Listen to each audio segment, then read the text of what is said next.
दशमलव प्रसार निश्चित हो, दैट इज कॉल्ड शांत दशमलव। शांत दशमलव का अर्थ है जिसका दशमलव प्रसार रुक जाए या जिसका दशमलव प्रसार निश्चित हो, दैट इज कॉल्ड शांत दशमलव। अर्थात 0.73 इज शांत दशमलव।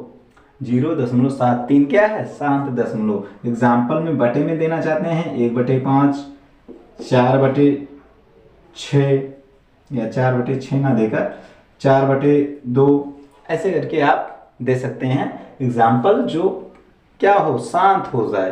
काट के पहले देख लीजिएगा, इसका आएगा 0.2, इसका आ जाएगा सिर्फ 2। तो ये क्या है? शांत दशमलव। क्या है? शांत दशमलव। अब दूसरे पॉइंट पे आते हैं हम लोग।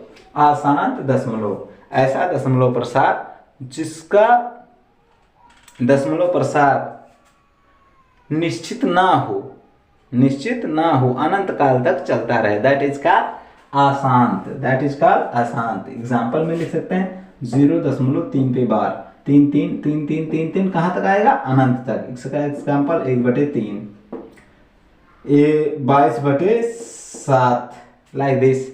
आप इसका एग्जाम्पल दे सकते हैं अशांत दशमलव। लेकिन अब जब अशांत दशमलव की बात आ गई तो अशांत दशमलव 2 प्रकार के हैं। कितने प्रकार के हैं? 2 प्रकार के हैं। तो इसमें डीप में जाना पड़ेगा, और डीप में जाने के लिए आप एग्जाम्पल इस प्रकार देंगे तो कंफ्यूज हो जाएंगे, और एक बार अगर गलती से आप कंफ्यूज हो गए तो ज़िंदगी भर कंफ्यूज रहेंगे। तो इसलिए धीरे से बोलें और अपना मुंह खोलें। तो यहाँ पे है अशांत दशमलव। तो अशांत दशमलव कितने प्रकार के हैं? 2 प्रकार के हैं। पहला है आवर्ती।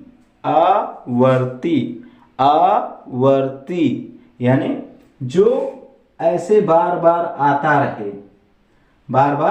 रहे, जो यहाँ पे लिखा हुआ है 3 पे बार है, यानी बार बार 3 आ रहा है, दैट इज कॉल्ड आवर्ती। तो इसका एग्जाम्पल देते समय इतना याद रखना है कि हमें किसी भी संख्या पे क्या लगा देना है? बार लगा देना है, अपने सर का बाल नहीं लगाना है। तो अशांत आवर्ती का मतलब यह हुआ कि ऐसा दशमलव प्रसार जिसमें वही संख्या बार बार आए, वही संख्या क्या आए? बार बार आए, रिपीट हो। जैसे 0.4747474747 अनंत तक वही संख्या रिपीट हो। समझ में आ रहा? और अशांत अनावर्ती, यानी ये भी अशांत रहेगा लेकिन इसमें अंकों का जो बदलाव होता रहेगा, यानी 0.1 0 0 0 0 0 4 0 5 0 7 0 8 0 ऐसे करके लगाते चले जाएंगे। ये क्या है? अशांत है और इसका पुनरावृत्ति नहीं हो रहा है। तो आवर्ती का मतलब जिसका पुनरावृत्ति हो, आवर्ती का मतलब जिसका जैसे 3 3 आता रहे, 2 2 आता रहे दशमलव की बात। तो ये पॉइंट आपको धीरे धीरे समझ में आ जाएगी। कब? जब आप क्लास 10 पास हो जाएंगे तब। तो आगे बढ़ते हैं नेक्स्ट पॉइंट, और इसमें पॉइंट एक जोड़ दिया जाए तो वो पॉइंट है कि कौन सा ऐसा बटे है जिसको आप देखकर कह दें बिना भाग दिए कि ये भैया शांत हैं, ये भैया अशांत हैं, ये शांत हैं या ये अशांत हैं। तो ध्यान से देखेंगे, जो हमारा एक ऊपर है अंश और नीचे है हर, अगर हर में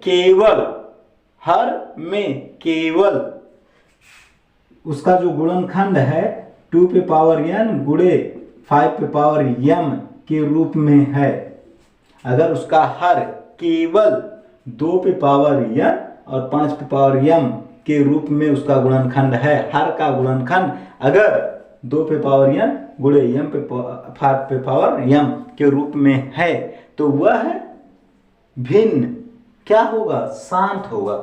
वह भिन्न क्या होगा? शांत होगा। लेकिन इसमें से सिर्फ अगर एक है, इसमें से सिर्फ अगर एक है, इस 5 है और कोई अंक नहीं है, फिर भी ये क्या होगा? शांत होगा। क्या होगा? शांत होगा। लेकिन एक होने के साथ साथ अगर 3 आ गया, 2 4 आ गया, 4 तो आ ही जाएगा, 2 2, ठीक है। अगर 7 आ गया, 9 आ गया, मतलब कुछ भी आ जाए और 1 5 भी रहे या 1 2 भी रहे और 3 आ जाए, 8 आ जाए, ऐसे मतलब कुछ भी आ जाए, 8 तो 2 का ही रूप है, 7 आ जाए, ऐसे कुछ भी आ जाए, तो यहाँ देखने वाली बात है कि हमने क्या कहा था, केवल 2 और 5, तो यहाँ कुछ अलग आ गए हैं, वो होने के उपरांत कुछ अलग आ गए, तो ये क्या हो जाएंगे, अशांत। सिंपल में समझ में आ रहा है? नहीं समझ में आएगा कब, जब आप नहीं समझना चाहेंगे तब। पहला पॉइंट कि जो हमारा हर है उसका गुणनखंड अगर 2 पे पावर n गुणे 5 पे पावर m, 2 पे पावर n 5 पे पावर m के रूप में है, 2 पे पावर n 5 पे, सिर्फ यही है। अब सपोज कर लो हमने 2 को इसलिए निगलेक्ट कर दिया कि अगर 2 पे पावर 0 रखें तो इसका वैल्यू होगा 1, अगर 5 पे पावर 0 रख दें तो इसका वैल्यू होगा 1। तो ये बताओ m या n के रूप में है कि नहीं है? तो इसलिए हमने कहा कि अगर केवल सिर्फ या 2 आ जाए या 5 आ जाए फिर भी वो क्या होगा, शांत होगा। क्या होगा, शांत होगा।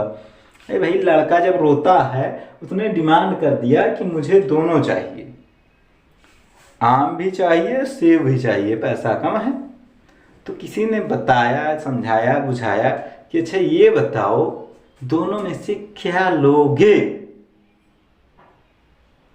तो बच्चा पहले कंफ्यूज होगा, फिर बाद में सोचेगा सही तो है, ए भाई दोनों लेकर क्या करेंगे, एक आराम से प्यार से खाएंगे और कल दूसरा लेकर जाएंगे, तो वो इस प्रकार भी शांत हो जाएगा। तो यहाँ पे बात है कि या तो 5 सिर्फ रहे या तो 2 सिर्फ रहे तब शांत हो सकता है, या सिर्फ और सिर्फ 2 और 5 के गुणन के रूप में रहे तो क्या हो जाएगा, शांत हो जाएगा। लेकिन अगर तीसरा टपक गया, अगर तीसरा क्या हुआ, टपक गया, तो उसका मतलब ये हुआ कि वो क्या हो जाएगा, अशांत हो जाएगा। क्या हो जाएगा, अशांत हो जाएगा। अब प्रॉब्लम ये है, अशांत तो हो गया, अब अशांत में 2 प्रकार के हैं, एक आवर्ती या दूसरा अनावर्ती है, तो इसको डिवाइड करके ही पता किया जाता है। क्या करके पता किया जाता है, डिवाइड करके, और या तो जैसे हमने बताया कि 0 करके लगाया जाए, जिसका पुनरावृत्त होगा वो क्या, शांत आवर्ती, और जिसका नहीं होगा वो शांत अनावर्ती।